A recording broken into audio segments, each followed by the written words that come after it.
It's time for another Dice Tower review with Randy White and Mark Streed.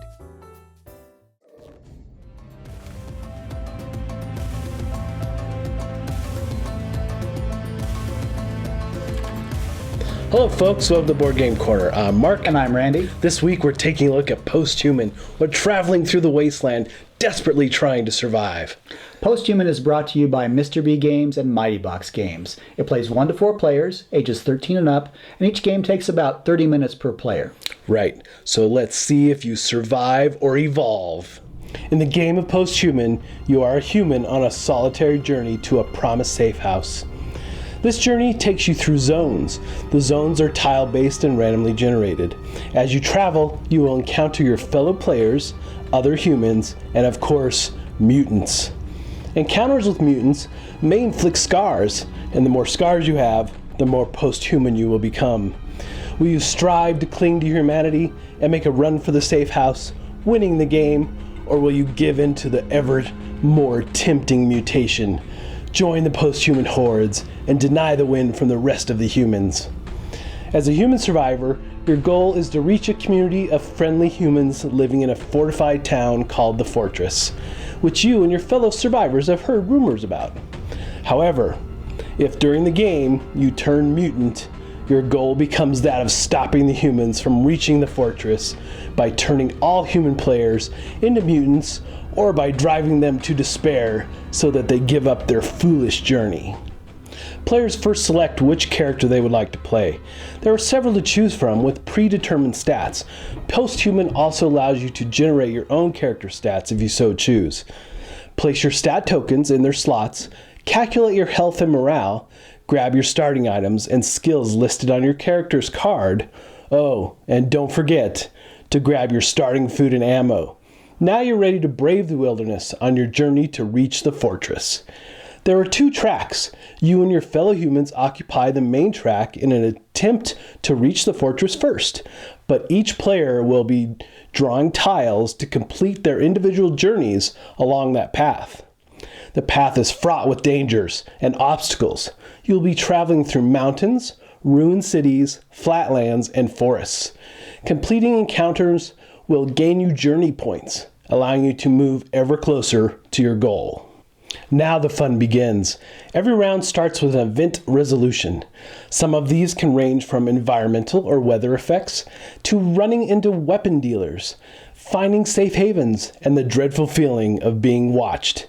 These events are global and affect all players. Next, all players must eat. If players have run out of food, then stats start to decline. Morale is the first thing to go. Eventually, morale and health will be lost. Food is a vital part of everyday life in the post-human world.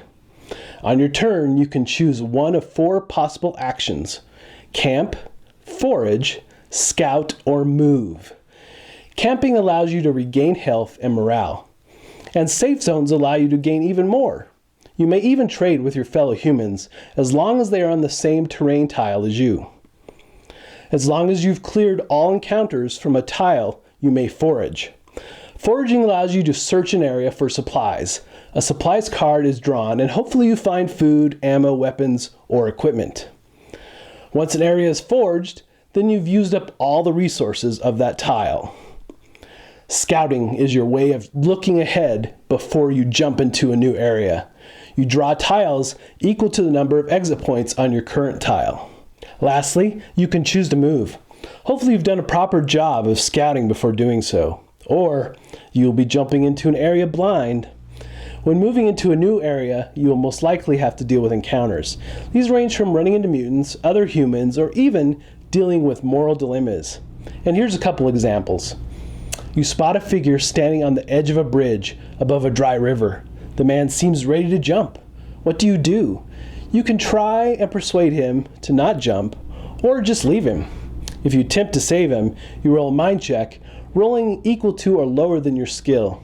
If you leave him, then you lose a morale. And then of course, there are mutants and some humans who will attack you in the wild. So you must act fast. attacking with ranged weapons first, rolling dice to see if you hit and do damage to your target. Of course, some enemies may have ranged attacks as well, so beware. You then quickly close with the enemy for some hand-to-hand melee combat. But now you are rolling dice to see who wins the right to do damage. The amount of dice rolled is based on your skills. Each axe rolled is key to winning the round. Damage is calculated based on your skills and weapons, and you may do additional damage if blood drops are rolled during the battle. But of course, for every shield that is rolled, it will negate one of yours or your enemy's attack dice. You must defeat your foe within 3 rounds, or they will run off and you will fail to gain experience and journey track points.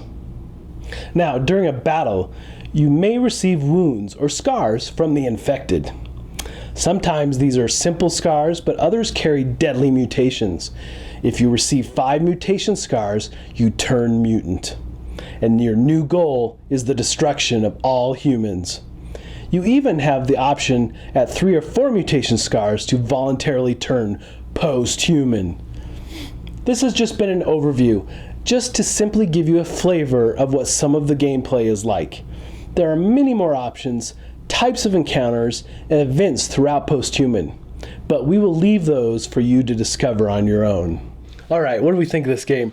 You know, this game is super heavy themed, and it's obviously right up my alley because of that. You know, there's all these really neat encounters that happen, and they're not just a battle, here's another battle to do. No, you have to make moral decisions in this game. True. You know, are you going to save the guy from jumping off the bridge, you know, and hopefully gain some followers and so forth. So there's lots of things I like about this game. Just, again, the theme sucks me in. The other nice thing is that it's not zombies, right? Yeah, that's one of the key things I like about this game. Exactly. It's a nice change of pace. It is post-apocalyptic, but for a change, it's not zombies. Right. And I think there's not enough of those games. And I love that we have another direction for a post-apocalyptic game, right? So that draws me in. And I think even though there's some educational issues around how the fighting works, the melee attacks and so forth, I think there's a lot of people have struggled with that as we've played multiple games. But I really like how it works, actually. It's very non-intuitive when you roll, and you could have 4 axes out there and find out you did only 1 point of damage. Only 1 point of damage. Or maybe none. Or maybe none. Like, oh, yeah, great roll, and I did nothing. Yep, and it's only that you're winning the right to do damage, which is totally different than ranged attacks. So there's definitely some education there, I think, for some folks, which, you know, might... you know, some people have not really liked that we've seen in some of our games. But for me, I think it's fantastic. And anybody, you know, this game is really... probably for those kind of hardcore, kind of D&D-ish kind of guys. Because you really are evolving your character. You know, either you're going to evolve to a mutant, right? Or you're just gaining stats and increasing the level of your character to do just mighty things, you know. So, and gaining equipment and trade-offs in equipment and how you handle that. A lot of decisions to make. And there's a lot of things to remember in this game, which, you know, I played it like 10 times now. And every time I'm still referring to the manual. And I don't think it's inherently a problem with the manual itself. I think there's just so much to remember that, you know, you miss things quite a bit. But I think as you play more and you get a better feel for it, that all smooth out. And I noticed that I played Dead of Winter 3 months ago, and when we sat down and played it just recently, it's like, oh yeah, I know how to play this. Yep. I played this 2 weeks earlier and then came back and played it again. It's like, okay, I got to go back to the manual. I have the manual at hand throughout most of the game. Yep. And I think that's probably key for you teaching the game or just engaging other players. Make sure you study this manual and really get a feel for the game, because it does have a learning curve. There's just so much going on, but it pays off. I mean, the game just so much fun and so much storytelling between the encounters, and there's ways to speed up the game. You can do quick start down the track and you know, have a bunch of equipment and things right out of the gate. Right. So this game, you know, because of the heavy theme and the artwork and everything is very well done. The production value is really beautiful, good. Right? And I like the fact that unlike some games where there's an elimination, this is a game where, worst case, you lose and become mutant, and you get to keep playing. Yeah, and you can go after the humans, right? Which is so fun. If anybody's heard of the card game called Nevermore, right, you actually get a chance to turn into a raven and then go after your friends. So I like games that don't eliminate players and then leave them to wander around the room while you finish the game. That's a huge plus for sure. It is. And the only drawback to the artwork and cards for me is that, again, the tiny text is definitely a drawback, but that's because maybe I'm getting older. The older Randy is the kindler, gentler Randy, and I'm actually surprisingly more forgiving about tiny text because you end up with so many cards in front of you that you really realize you couldn't get by with larger cards. Right. Now, there's no way. Yeah, they for couldn't. sure. The downside of this is because you have so many cards, it's easy to forget you have capabilities. Yes, it'd be like, because there's so much going on. It'd be like you decide you're going to take over for Batman, and he hands you his utility belt, and you go off there. What can I do? And if you were like me, I would have been bitten in half by the time I remembered. Oh yeah, I've got bat shark repellent in here, and that's the thing here too. Is you can be playing your turn, you pass on to the next person, you suddenly realize, oh, I could have saved myself some damage there because I have this weapon. So you do have a lot to track. As you become familiar with the game and remember the items, I think it becomes easier. So it goes back to what you're saying about the D&D people. Oh, yeah. It's for people who like to invest themselves in learning games. I think this has a lot of complexity they would like. Yep. And I think there's some really decent ways to mitigate dice rolls, so it's not just luck of the roll all the time. So you have equipment and things to help you with that. So there's a lot of nice things. And like you said, there's no way you could fit all that info on giant cards around your table. It'd be insane. But the nice thing about the little cards, though, right, is that there's really nice iconography. Oh, yeah. So if the text you can kind of skim over, but the icons give you heads up on what you need to do. Yeah. So they do well with that. Yeah, so there's just a lot going on in this game, and I'm a big fan, so I'm giving it 3.5 out of 4 corners. I kind of thought you might. I had some issues, but my score ended up being on the cusp between 2.5 and 3.0. Yeah. And because I think that the people who like this sort of game will enjoy it. Yeah. So people who are big fans of A, the post-apocalyptic environment, and B, games that are complex, have a lot of moving parts, and C, who are tolerant of a lot of dice rolling. Yeah. There is a fair amount of randomness. There is a fair amount of dice rolling. You can mitigate it. One of the challenges here is not just the luck of the dice, but also luck of the tiles. Yes. One of the drawing the tiles. Yeah, because on the first, right out of the gate, I ended up drawing 3 very complex tiles surrounding me, and my character had almost no food. And one of the things I disliked about it is it's realistic in the sense that in the post-apocalyptic world, whether it's zombies or mutants, finding food is going to be just occupying most of your time. Yeah, and big challenge, right? If you end up with a bad draw, you can find yourself distracted from the fun part of the game and just doing the tedious, gotta find food and just starving, and then die. So But that might be an opportunity to go mutant and go after everybody else. And you can just say, okay, I'm going to lose the game, so I'll go kill all my friends. And maybe that's what you want. So it was in between the two. I'm going to round up to a 3. Like I said, I like the things. I like the production quality. Yep. I like the fact it's not zombies, and I like the fact not only is it not zombies, you get to play as a mutant at the end. Oh, yeah, that's so cool. The downside is I think there's a lot of things to keep track of. Yeah. I think there's... go ahead. You have to be really detailed oriented. You have to be very... startup time's fairly difficult. And the other thing is I think the game missed an opportunity. And I'll tell you why in terms of theme, because you love theme. Yeah, yep. It's kind of a binary. It's kind of a step function. You're either human, and then maybe you're mutant. Right. And the thing that's really suspenseful in most movies and TV shows about the character turning from human to monster is those little things that start happening, like Jeff Goldblum in The Fly.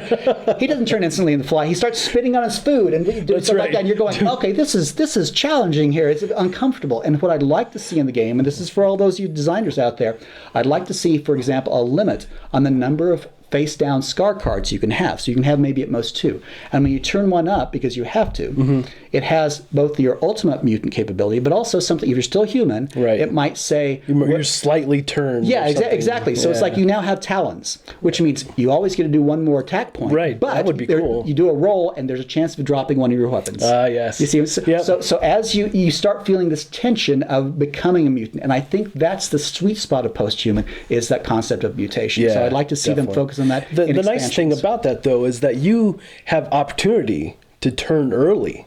Yes, and I think that's a clever thing. There's yes. a range. So if you have 3 to 5 cards of Yep. mutation scars, then you have the choice between that 3 and 5 to either turn or continue your journey. And, So- and if you realize you're behind, there's no way you're going to win, then take down your friends. That, yeah. And it's really fun to turn mutant. I don't think you had a chance to do I haven't that, become mutant but it is a blast to turn mutant. And you still just have as much fun, even though you can actually cause everybody to lose the game, Yeah. which is awesome. Really, Well, it depends. It's Yeah, like, oh, we spent 4 hours on this game and nobody won. I think it was just really entertaining. Yeah. It's one of those really entertaining moments that you just remember and talk about forever, you know. So, and I just really feel like if you are willing to sit down and truly learn this game, you're going to have an incredibly fun time. Yeah, and although I don't think this game is going to make any converts from the people who aren't predisposed to this kind of game, Yeah. I think the people who do like this kind of game will enjoy Posthuman. Yep, definitely.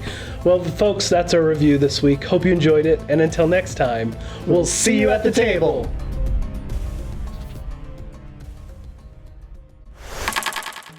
Thanks so much for watching the Dice Tower videos. Find more great videos and reviews, as well as our top-rated audio podcast at Dicetower.com. You can also find other great shows at Dicetowernetwork.com.